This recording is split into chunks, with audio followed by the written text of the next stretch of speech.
It's not always that easy being a petrol head these days, is it? Everything seems to be sort of conspiring against us to really ruin the fun and take away everything that we love about having petrol running through our veins. Be it things like the downsizing trend of modern engines, which are strangled by emissions technologies. You know, you've got filters galore, OPFs, DPFs, you've got EGRs, you've got AdBlue, then you've got things like start-stop systems, hybrid systems, you've got all those nannying electronics. Nobody lets you drive properly anymore, and you know, you've now got a 4-cylinder AMG car, which is just, you know, it's wrong, isn't it? And we are now at that point where it's never going to be the same again. You know, and I don't even have to mention electric cars, because they're a whole nother level of sort of blandness, aren't they? Anyway, I have good news for you today, because I bring you the antidote to our problems, the cure to the modern malaise of boring, touchscreen riddled cars, and it is this, the Bentley Turbo R. For everything a modern car is, this car is the opposite. Imagine a modern car, and then just imagine the entire complete opposite of that car, and you'll get this. It's got a 6 3/4 litre V8 up front. It's 2.5 tons, and it's just festooned with switches and buttons and dials. It feels, although it's a luxury car, it feels like an event to take it out. It's in your face. It's brash, and it absolutely, you know, stinks of petrol, and not a single screen to be seen anywhere.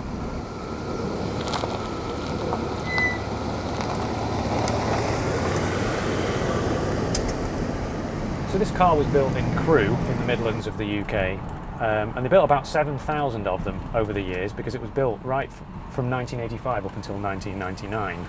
So in different forms, this car did live on for a very long time. But although this is in particular the Bentley Turbo R, you will have seen this car around on British roads. If you have lived in Britain for any length of time at all, surely you will have seen something that looks like this car. But the Bentley Turbo R was right up there at the top. It was the sports version of what is essentially a 2.5 ton hunting lounge on wheels, with a 6 3/4 litre V8 engine, which was actually first developed back in 1959. Now, the Bentley Turbo R came out in 1985, but they'd already been using this body on the Mulsanne Turbo, which came out before it. The Turbo R was designed to be much quicker. It was stiffer, the suspension is firmer. Now, it's all relative, isn't it? Because this car is still incredibly smooth and soft. But it's got a 50% increased anti-roll rate versus the previous car. But it's designed to be better round corners, as much as a 2.5 ton house can be. And it's just an absolutely phenomenal thing to drive, because for a start, you've got this enormous bonnet sticking out in front of you. I've not driven anything like it before. This car is something like 5.3 meters long. It's longer than pretty much any car that you'll see. You know, if you want to turn this around in a small spot, then forget it. So you've got a massive bonnet sticking out front, you've got a massive boot sticking out behind you. Despite being the sports version, in 1985 it was released with a 3-speed automatic gearbox, which did later become a 4, but in this car it's a 3-speed. To be honest, it doesn't really matter. The engine is just ticking over at like 1,000 RPM nearly all the time, because it's just totally unstressed and it's got a huge amount of torque. The suspension is, of course, really comfortable, and it's soaking up all the bumps, the undulations. It's got big fat tyres on it that are very expensive, because they are particularly for this car, but some people put Transit van tyres on instead. It's got mineral oil in the suspension system, a bit like a Citroën of that time. And of course, Citroën were known for creating the very best, smoothest suspension. I've got this really thin-rimmed steering wheel, which I know is power assisted, of course, because it's a Bentley and it's very luxurious, but it feels like I can steer this car with one finger. To control that automatic gearbox, you've got a column shift gear change, which I think is fantastic. There's nothing in the center console here, because you've got a column shift gear change, and then you've got a foot operated handbrake, which frees up this center console. The selection of gears that you have, you've got drive, then you've got intermediate, and you've got low. So obviously drive allows you the full 3 gears, whereas intermediate limits you to second. But it's a very smooth gearbox, and you don't really know it's there. It seems to always pick the right gear. The engine's got lots of torque, so it doesn't really matter what gear it's in. And it suits the nature of this car really well. Now, later on they did a 4-speed automatic. That was probably a little bit better. They also added fuel injection as well. This car's on carburetors. So although this car does have the appearance of a stately home on wheels, don't be fooled. It is actually a performance car. Now, in its day, it was the performance Bentley of its time. So it's like the equivalent of, the Continental GT, the flying spur of today. And therefore, under that enormous bonnet in front of me is that 6 3/4 litre engine. Bentley and Rolls-Royce wouldn't tell you at the time how much power it had. They would just say, oh yes, it's adequate. It's got enough power. We suspect that it's probably around 300 horsepower, which, certainly no slouch even by today's standards. Although this car will only redline at around about 4,500 RPM. Oh, yes, listen to that. It's funny because people see this car coming and they assume that it's going to be slow.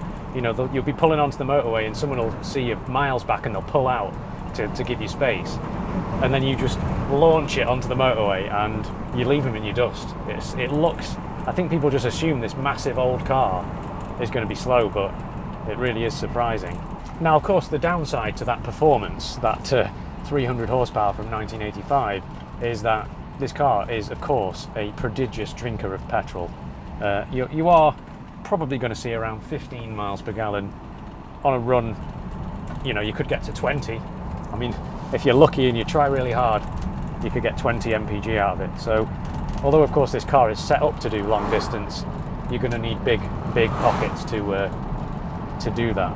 So as a motorway cruiser, of course it is very comfortable, it's very relaxing, but there is quite a lot of wind noise. I suspect that the shape of this car as it cuts through the air is responsible for some of that buffeting of wind. You can hear it around the roof and the pillars and the doors and everywhere. But obviously apart from that, it is a very good cruiser. It's got a nice big armrest here and you can kind of just relaxingly drive it. At 70 miles an hour, the engine's sort of 2,000-ish RPM. So around a corner, this is quite a tight one. It's funny because, yes, there is body roll, but not as much as you would suspect from a car like this. And the steering, although it's quite a slow rack, it's got, you do need to turn it quite a lot. It's fairly sharp. It's not an unpleasant car to drive. It just feels like it's funny because it's obviously such a heavy car, and yet it does go around the corner better than you might think.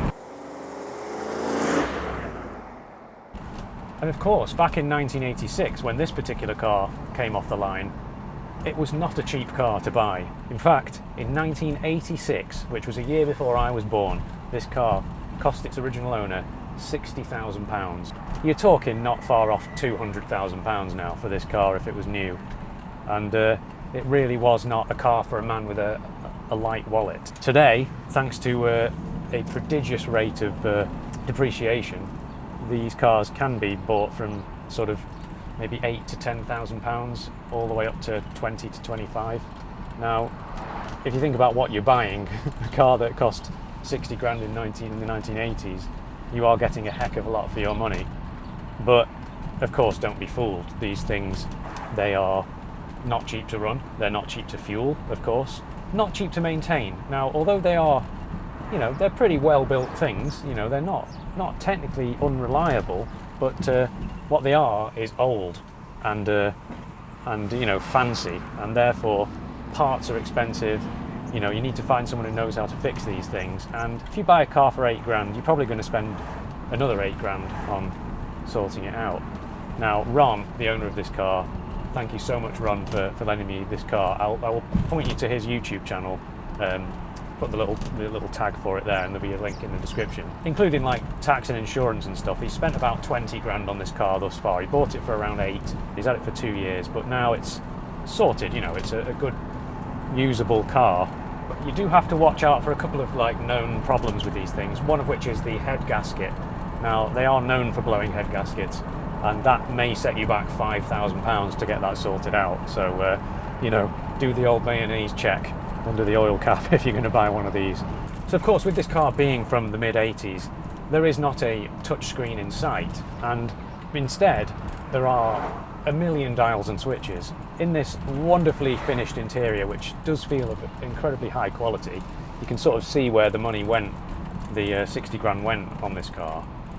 there are dials for everything. You've got dials for fuel, you've got dials for water temperature, you've got dials for engine oil temperature, you've got battery, you've got a little clock, you've got a dial for outside temperature.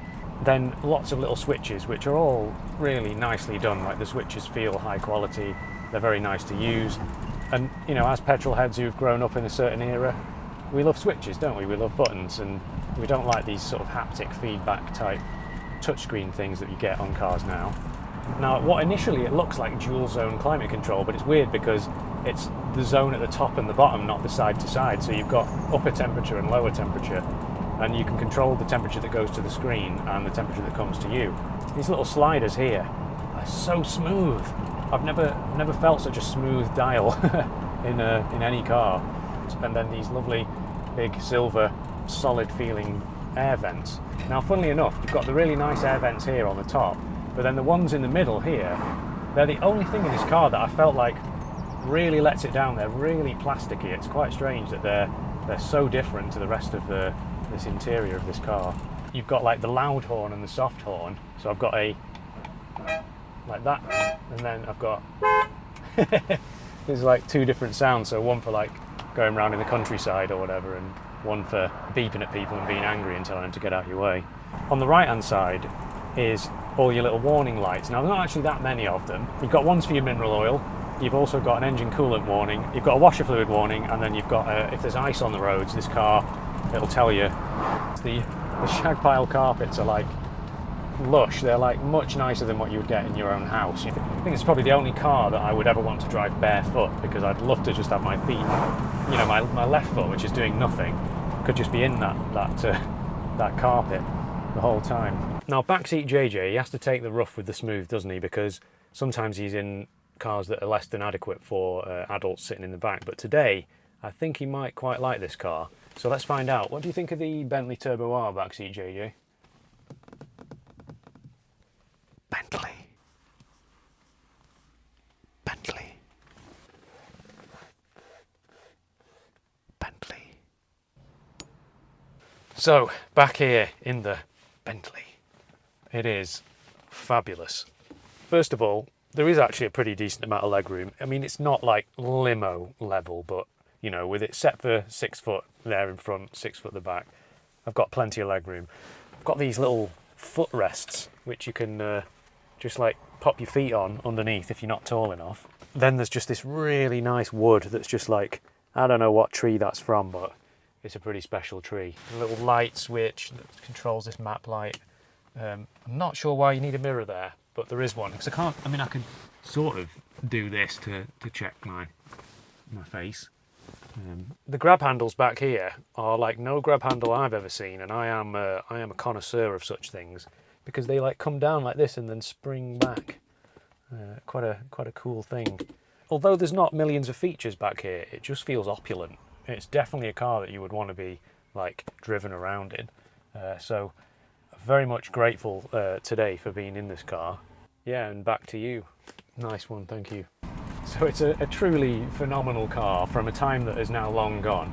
And although I'm not really saying that you should buy one of these instead of buying a brand new Tesla, what I am saying is if you do ever get the chance to drive something like this, take that chance, because it's really quite special and it's something different to anything that you'll see today. You know, be it the lovely sounding V8, 6 3/4 litre V8, the quite smooth and relaxing and comfortable experience. It coddles you as well as having that performance and that soundtrack and everything.